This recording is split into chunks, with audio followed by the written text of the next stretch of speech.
Preheat your oven to 350 degrees. Cream together 1/4 cup of softened butter, 1/4 cup of shortening, and 2 ounces of softened cream cheese.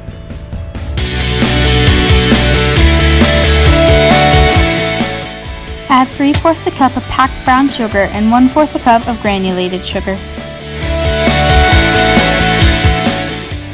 Now add 1 egg and 2 teaspoons of vanilla.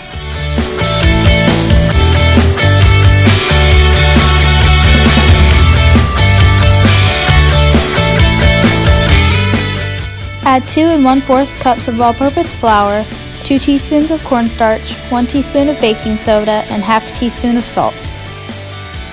Stir in 2 cups of chocolate chips.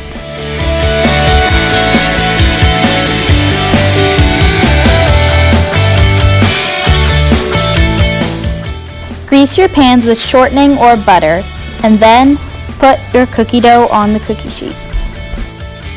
Bake them for 8 to 10 minutes or until the tops start to brown.